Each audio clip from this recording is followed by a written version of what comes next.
बिस्मिल्लाहिर्रहमानिर्रहीम अस्सलाम वालेकुम। आज हम डायफ्राम की डेवलपमेंट को स्टार्ट करने लगे हैं। तो डायफ्राम क्या है? एक डोम शेप्ड स्ट्रक्चर है, ठीक है। डोम शेप्ड स्ट्रक्चर है, अगर ये साइड पर बॉडी वॉल्स हैं दोनों, तो ये एक डोम शेप्ड स्ट्रक्चर है जो कि क्या करता है, मस्कुलर टेंडनस स्ट्रक्चर है, यानी इसका मस्कुलर पोर्शन भी होगा, टेंडन वाला पोर्शन भी होगा, जो पार्टीशन प्रोवाइड करेगा between the thoracic and abdominal cavities. अब हम इसकी फॉर्मेशन की तरफ चलें। अगर ये 4th वीक का एम्ब्रियो है और ये इसका डॉर्सल व्यू है, तो ये सेप्टम ट्रांसवर्सम है, ये फोरगट है और साइड पर पारेक्सियल मेसोडर्म है और यहाँ पर प्रिमिटिव बॉडी कैविटीज़ की फॉर्मेशन वाला एरिया है। तो क्या होता है कि अब ये जो सेप्टम ट्रांसवर्सम है, अभी एक टेंडनस स्ट्रक्चर है, ठीक है, जो कि मेसोडर्म से बनता है। अब यहाँ पर ये जो पारेक्सियल मेसोडर्म है, जब 4th वीक में ये क्या होता है कि ये छोटे छोटे जो है वो सोमाइट्स में डिवाइड करना शुरू कर देती है, ठीक है। छोटे छोटे सोमाइट्स में जब ये डिवाइड करेगी तो यहाँ पर से जो सर्वाइकल मायोटोम्स हैं वो माइग्रेट करना शुरू करेंगे। यहाँ पर से सर्वाइकल मायोटोम जो है वो माइग्रेट करना शुरू किए हैं, ठीक है। अगर ये सर्वाइकल मायोटोम्स वाला एरिया, तो ये क्या करेंगे कि यहाँ पर से माइग्रेट करके इस सेप्टम ट्रांसवर्सम में आएंगे, ठीक है। और क्या करेंगे कि इसको एक मस्कुलर ग्रोथ मिल जाएगी, यानी septum transversum is now a muscular organ, ठीक है। यहाँ पर इस क्या हो गया, मसल्स की ग्रोथ हो गई है। इसी तरह इसके अंदर जो हमारे पास C3, C4 और C5 वाला एरिया होगा, C3, C4 और C5 वाला एरिया होगा, वहाँ पर से जो है वो नर्व्स आएंगी, ठीक है। यहाँ पर से भी, यहाँ पर से भी C3 और C4 और C5 से जो है वो नर्व्स आके मिलके एक फ्रेनिक नर्व बनाएंगी, जो कि इस तरह डायफ्राम को सप्लाई करेंगी। अब ये जो C3, C4 और C5 हैं, अब जब ये इसको जो है वो इसको नर्व सप्लाई मिल रही है, ठीक है, यहाँ पर से जो है वो फ्रेनिक नर्व इसको मोस्टली मोटर सप्लाई प्रोवाइड करती है। अब क्या होगा कि साइड पर ही हमें पता है कि 4th वीक ऑफ डेवलपमेंट में यहाँ पर क्या होगा कि ये जो है इस वाले एरिया में जो है वो प्रिमिटिव, ये वाला पोर्शन जो है, अगर मैं आपको इस तरह सेपरेट करके दिखाऊं,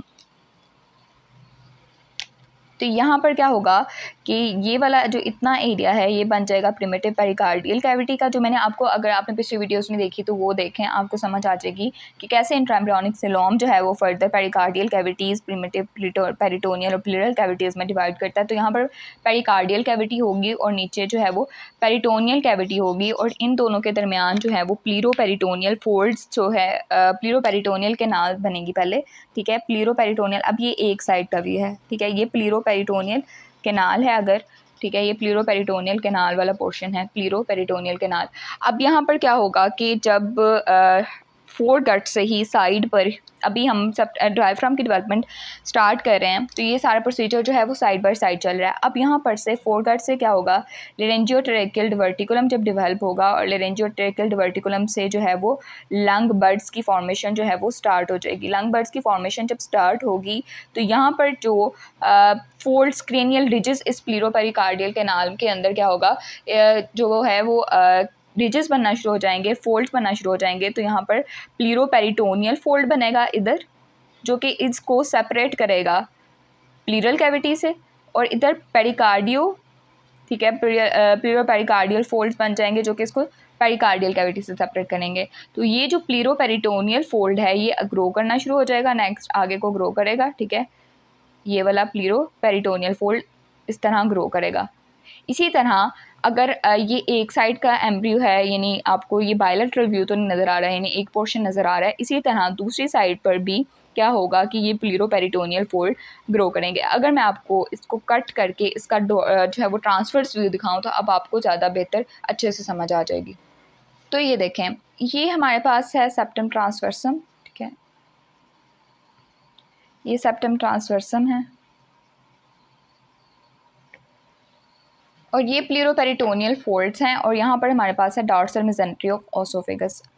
अभी आपको जो मैंने बताई बात, वो मैंने बताई कि जैसे जैसे यहाँ पर जो एम्ब्रियो था, ठीक है, यहाँ पर से प्लीरोपेरिटोनियल फोल्ड इस साइड से भी, यानी एक वाली पोर्शन, यानी एक जो व्यू आपको नज़र आ रहा है यहाँ पर से भी ग्रो करेंगे। इसी तरह प्लीरोपेरिटोनियल फोल्ड दूसरी साइड से भी ग्रो करेंगे। तो क्या करेंगे, अब सेप्टम ट्रांसवर्सम अगर आप इसको कंसीडर करें और इन जो है स्ट्रक्चर्स को रिमूव कर दें, तो आपको पता चलेगा कि ये इनकम्प्लीट पार्टीशन प्रोवाइड करेगा थोरेसिक और एब्डोमिनल कैविटीज़ के दरमियान, और herniation of the thoracic content into the abdominal cavity will be more common अगर ये जो है वो प्लूरोपेरिटोनियल फोल्ड जो हैं वो ग्रो नहीं करते। अब प्लूरोपेरिटोनियल फोल्ड भी आगे को जाएंगे और इस तरह ये क्या करेंगे कि ये जो है वो कंप्लीट पार्टीशन करवाएंगे इसकी थोरेसिक और एब्डोमिनल कैविटीज़ की। अब यहाँ पर सेप्टम डायफ्राम की डेवलपमेंट जो है वो कंप्लीट अभी नहीं हुई, सिर्फ तो हमने प्लूरोपेरिटोनियल फोल्ड की बात की है और सेप्टम ट्रांसवर्सम की बात की है, जो कि बाद में क्या हुआ है कि इसके अंदर मस्कुलर ग्रोथ हो चुकी है सर्वाइकल मायोटोम के जरिए।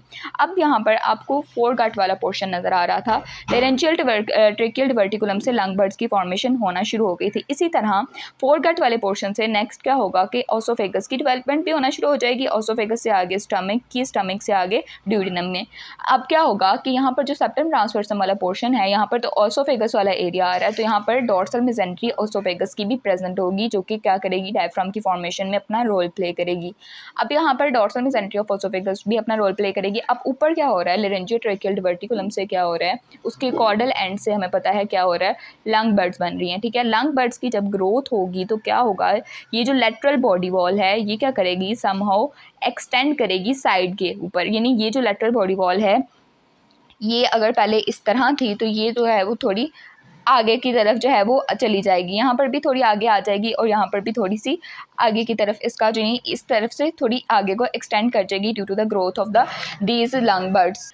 तो ये हमारे पास लेटरल बॉडी वॉल बन गई है। अब ये जो डोर्सल मेसेंट्री ऑफ ओसोफेगस थी और ये प्लूरोपेरिटोनियल फोल्ड्स क्या करेंगे, इस डोर्सल मेसेंट्री ऑफ ओसोफेगस और सेप्टम ट्रांसवर्सम मेसेंट्री के साथ फ्यूज़ करेंगे और क्या करेंगे कि पार्टीशन कंप्लीट कर देंगे। साइड पर से लेटरल बॉडी वॉल जो थी वो क्या करेगी कि लेटरल बॉडी वॉल की ग्रोथ हो गई है।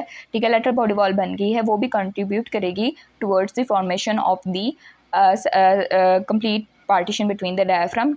ठीक है, complete partition by the diaphragm between the thoracic and abdominal cavities. तो लेटरल बॉडी वॉल की भी इसके अंदर कंट्रीब्यूट कर रही है।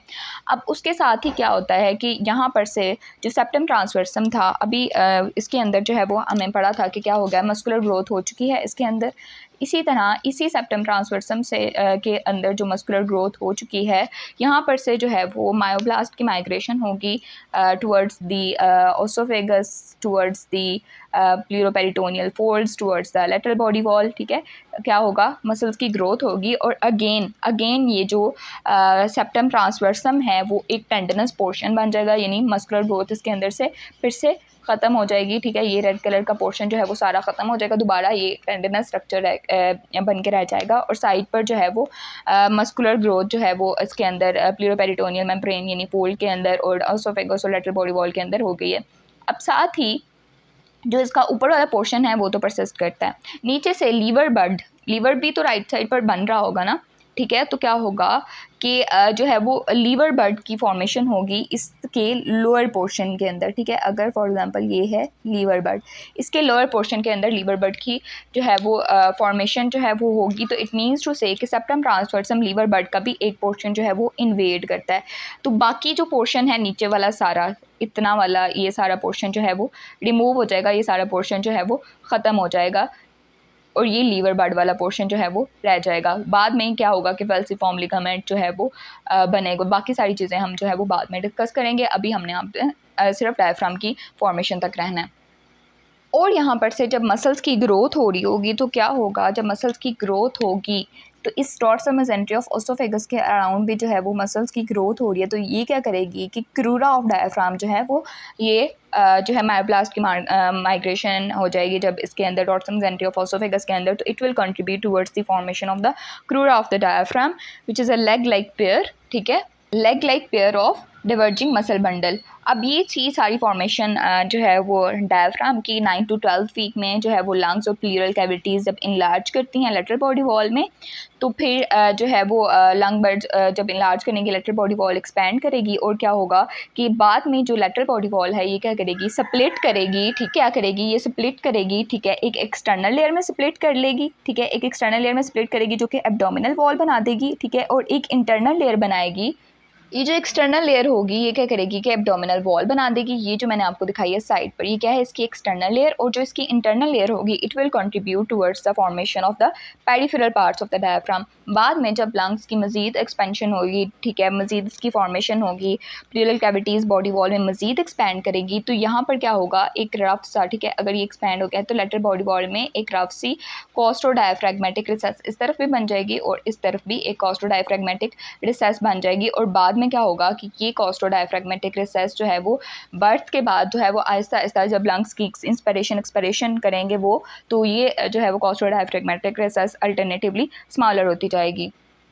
तो यहाँ पर हुई डायफ्राम की फॉर्मेशन कंप्लीट। अब हम इसकी जो है वो मज़ीद पढ़ेंगे कि कैसे इसकी जो है वो पोजिशनल चेंजेस होती हैं। हमने क्या देखा था कि कैसे सेप्टम ट्रांसवर्सम बना, सेप्टम ट्रांसवर्सम के अंदर जो है वो मसल्स की ग्रोथ हुई। मसल्स की ग्रोथ होने के बाद क्या हुआ कि प्लूरोपेरिटोनियल फोल्ड, साथ ही 4th वीक ऑफ डेवलपमेंट में जब प्लूरोपेरिटोनियल फोल्ड्स बनेंगे वो आगे को प्लूरोपेरिटोनियल फोल्ड्स आगे को इनलार्ज करेंगे और कंप्लीट करेंगे जो है वो सेपरेशन बिटवीन द थोरेसिक और एब्डोमिनल कैविटीज़। क्योंकि अगर हम सिर्फ सेप्टम ट्रांसवर्सम को देखें तो कंप्लीट पार्टीशन प्रोवाइड नहीं करता। इसी तरह डोर्सल मेसेंट्री ऑफ ओसोफेगस और सेप्टम ट्रांसवर्सम के साथ ही प्लूरोपेरिटोनियल फोल्ड्स हैं वो फ्यूज़ करेंगे।